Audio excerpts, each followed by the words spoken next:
What's going on, guys? It's Super GT here, and I'm going to be driving the Koenigsegg One from the new Mobil 1 car pack in Forza 6, and just look at it, it's absolutely gorgeous. One of the most beautiful cars I've ever seen. So we're going to take a closer look at it here.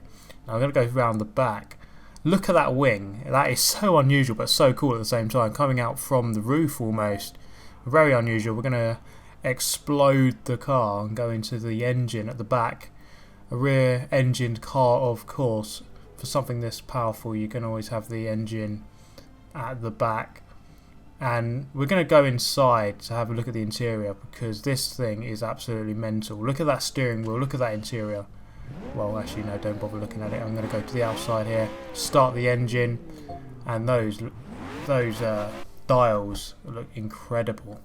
But we are going to go ahead and drive this absolute monster and test out what it's like. So I'm going to go ahead to the Circuit de la Sarthe old Mulsanne version, so there are no chicanes on the straight, so we can do a test of this car's actual top speed and see how well it fares against some other cars. So here we are.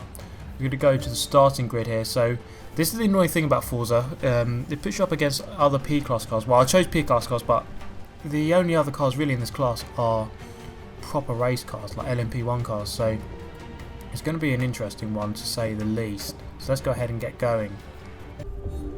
So we are dead last. Based on PI, I'm against another Koenigsegg. Now that's the only real thing I can drive this car against, is another Koenigsegg, because it's the only thing that's really balanced against this car is another one. So heading into turn 1 around well, we're going to try again here.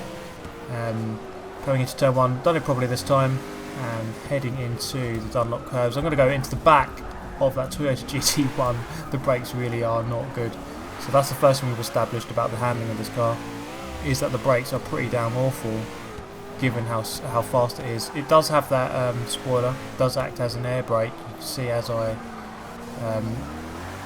engage the brakes, and I've tapped that car. That's really bad driving for me.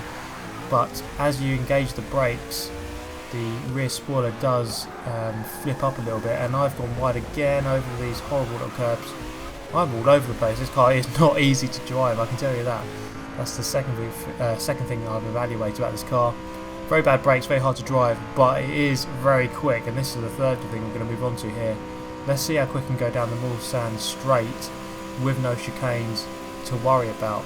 So LMP1 cars here, obviously very quick, but this car is quicker. There's no doubt about that at all.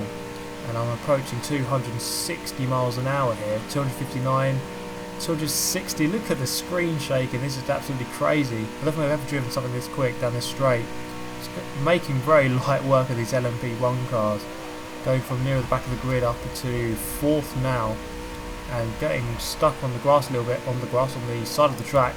Flying through into 3rd. I'm going to go on the brakes now, all the way from 260 down to 37, and I'm on the power too early, and I've spun round. That's not very good driving for me at all.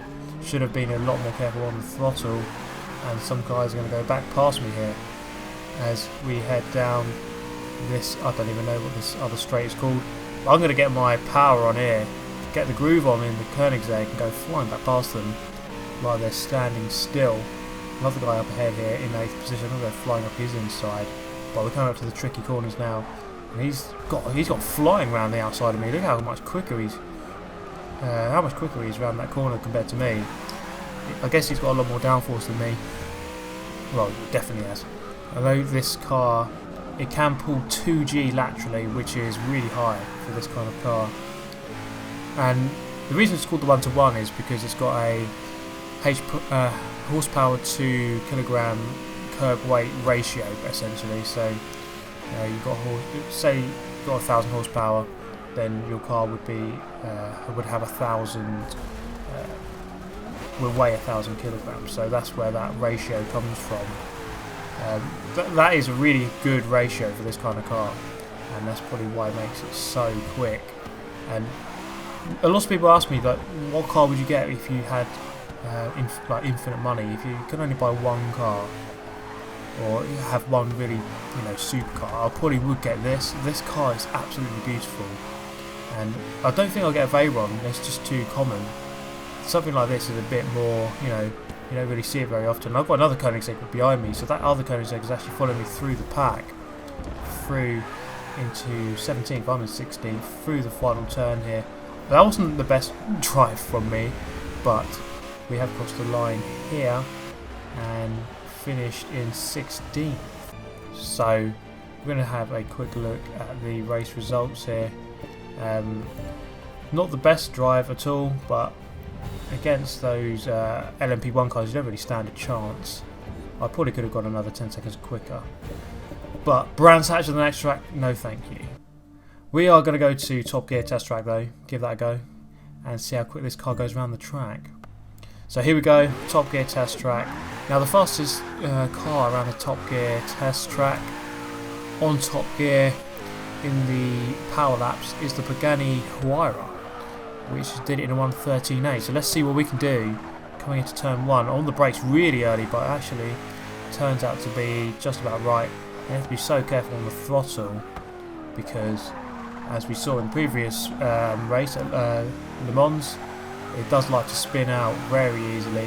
It's coming out of Chicago into Hammerhead now. Am I going to get on the brakes nice and early? No, I'm not. Oh god, we are going to try again and do this properly. So this is going to be a good lap, and we're going to see just how quick I can do it. Again, 1:13.8 is the time to beat. That is the fastest lap so far on the power laps. And the Koenigsegg CCX with the Top Gear wing actually did a 1:17.6.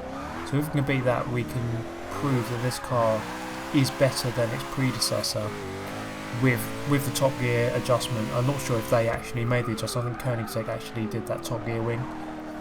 And into Hammerhead, actually that's really nicely done into there. On the throttle, probably about 30 to 40%, and even that wants to spin the tyres out into the follow through. This is the kind of car that will make you follow through, and this is where the Stig actually got destroyed by the Koenigsegg CCX, which is the reason why they put the Top Gear wing on in the first place. So through the follow through really quick through there, accelerating up to 170 miles an hour before we go into the second to last corner, way wide, but I'm not going to lose too much time. Into the final corner, hook up the apex nicely through Gambon and over the line in 1:10.7. How'd you like that, bitches? So there we go, that was a quick drive of the new Koenigsegg 1:1. What a car, what an absolutely beautiful car, it looks so nice. I wish I could have one of these, but realistically I'm never going to get one unless, I don't know, unless everyone who watches the video donates about, I don't know, about $5,000 each, then maybe I'm there. So if you wouldn't mind sending your money my way, then the Koenigsegg will be mine. That's going to bring me to the end of the video, so I hope you have enjoyed this one, guys. Hit that like button if you did, subscribe if you want to see more of the same, more Forza goodness coming your way, and I shall see you in the next video. Thank you very much for watching, goodbye.